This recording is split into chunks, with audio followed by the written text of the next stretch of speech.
مساء الخير حبايبي المشاهدين. طبعا بخصوص الأسعار والسجاير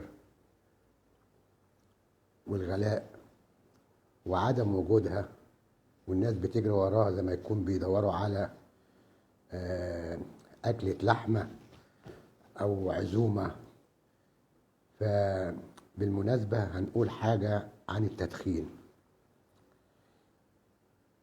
وأرجو إذا عجبتكم شيروها للآخرين علشان يتعلموا أو يعرفوا اللي بيضرهم من اللي بينفعهم. القصيدة اسمها الشيشة وكوباية الشاي.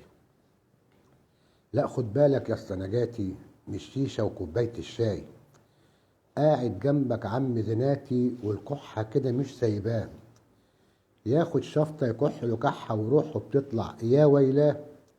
لا خد بالك يا اسطى نجاتي من الشيشة وكوباية الشاي، فيه ناس غيرك قاعدة وحاجزة لنفس الشيشة ومحوطاه، قايلة لعم زناتي وخايفة ياخدها الكابتن اللي وراه. أنا بستغرب والله ياهو من ابن القهوجي وأبوه، يجري يشوف من خلص شيشته وبسرعة يلاقي لها زبون، وما فيش وقت يغير مية والشيشة عمالة تدور. مرة ياخدها أبو زكية تخلص وتروح لأبو النور. بعد البيه ما تكيف قام روح بيته عشان ينام، عطس العطسة وقال يا سلام، منين البرد وايه ده زكام.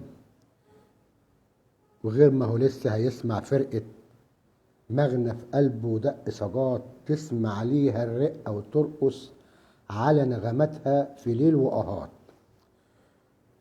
وعم زناتي روح بيته تلموا عليه وسويت وقهات، لسه الكحة هي ماسكة في صدره ونازلة منه بلاوي مخاط. جه الدكتور وكشف على قلبه وقال يا اخوانا كفاية عياط، وادعوا لربه ويزح عنه ويبعدوا بقى وكفاية شياط. وليه كان أصله ماسك لي في شيشته، وإيه كان نابه من الأنفاس. لما تفوق وتروق كده اصحى وصح معايا كل الناس.